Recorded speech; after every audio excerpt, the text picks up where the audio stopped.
So let's start off by talking about our old business, our old assignments. Now we'll talk about exam 2, HR application 4, and of course the discussion posts and who our discussant of the week is. So with exam 2, there were 3 questions. First one about a job analysis. And remember, the point of the exam was to talk about the analysis process, not the description itself. Most of you did a really good job on that. I think several of you picked bus driver as your job, and that's your job title, and that's great. A few of you picked professional wrestler. Don't remember if there were some other jobs that were picked as well, but Walmart greeter was another one as well. So those are good to see. And really what I was looking for is, did you choose a process that's going to use multiple methods and multiple sources to get information about the job, whether that's existing information, meeting with and interviewing incumbents or supervisors or whatever, people who are subject matter experts about the job. Did you do some interviewing? Did you do some observation? Did you do some surveying or some questionnaires, right, to get information about what the job was? And I was pretty pleased to see that most of you did a pretty good job talking about that. Second question was about succession planning. And most of you had a really good discussion of why it's important, and I think that's great. A few of you didn't really talk about the strategy, what you're actually going to specifically do and practically do to address this. Are you looking at starting a mentorship program? Are you looking for your leadership to name replacements that they're going to take under their wing and sort of train up or develop up to be replace them in the next 3 to 4 years?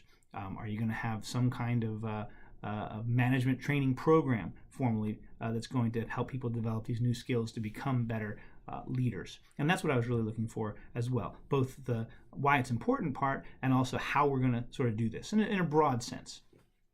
And then the last question, question 3, is one of my favorite questions, and that's the one about the startup Datamax and which benefits you'll choose to offer your employees.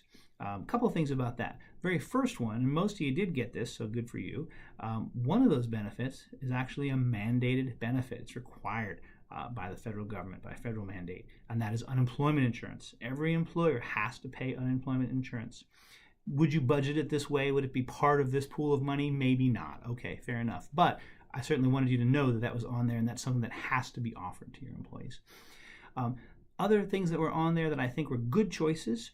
A few of you talked about choosing the 401k with a match. That's fine. Although you could cut that back, maybe save some money on that by not having as large of a match or no match at all. And by the way, there's no requirement that you have to offer a 401k or even have a match if you do. So some of you mentioned that you would offer the 3 weeks vacation, and I think that's a really nice idea. And it certainly makes you competitive against the rest of the industry, because 3 weeks is actually a fair, more than most people would expect when they're entering a company. The average in the U.S. I think is about 11 days, so that's about 2 weeks. So if you're offering 3 weeks, wow, you're already heads above the competition, head and shoulders above the competition. And what that might mean is you might attract better employees. And some of you took the tack of saying, well, you know what, 3 weeks is way too much, and I'm just going to offer 2 weeks. And that's perfectly fine as well. If you offered 1 week, I mean, you can do that. And again, there's no law that says you have to offer any kind of vacation, at least not right now. But you're going to probably have a hard time recruiting people if you say, yeah, there's no vacation on this job. You're kind of out of luck, unless you have a very different work structure. And it's one of those sort of, unlimited vacations. Hey, come in whenever you want, as long as your work gets done, kind of a situation.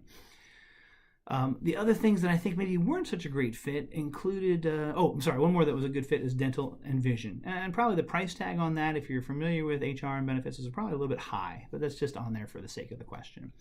So that's something that everyone can benefit from, and that's maybe why that was a good choice. The ones that were difficult to sell were the free meals at the company cafe and the free childcare or on-site childcare.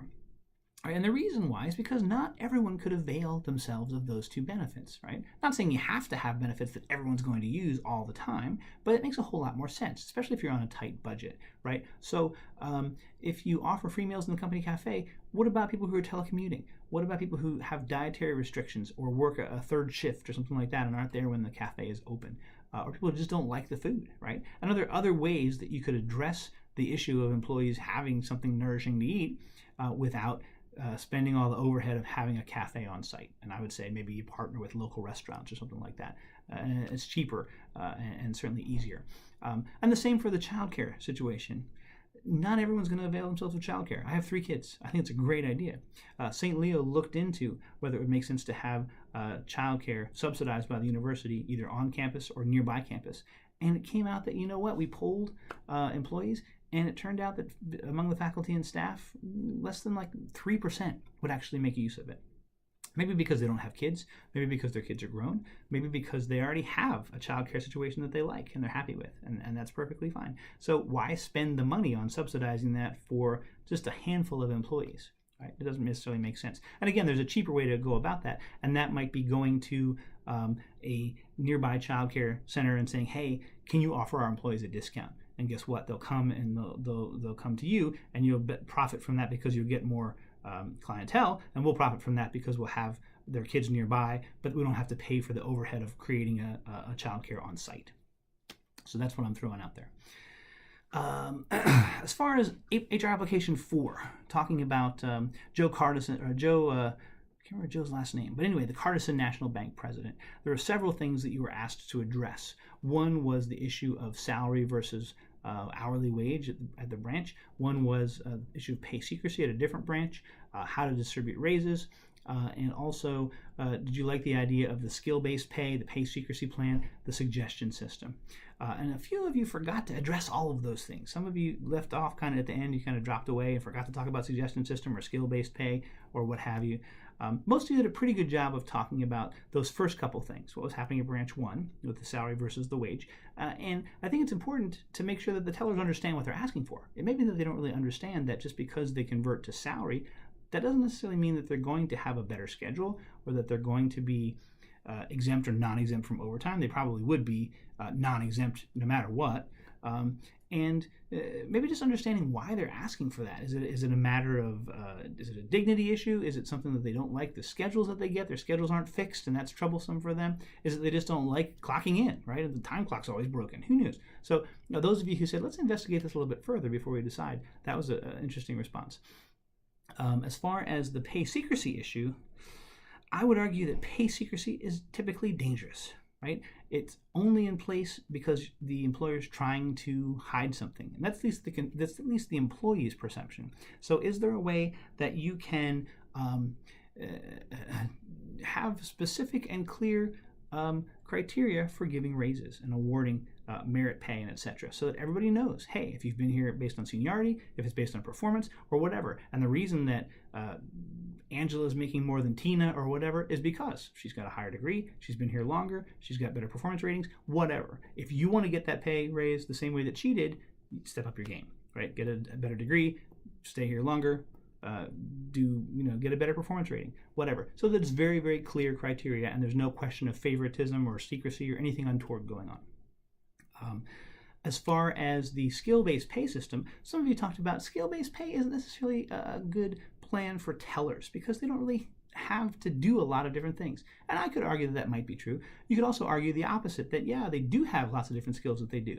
For example, I just went to the bank and got some foreign currency. And apparently only a few tellers and only in a few branches of the bank where I bank are eligible to do that.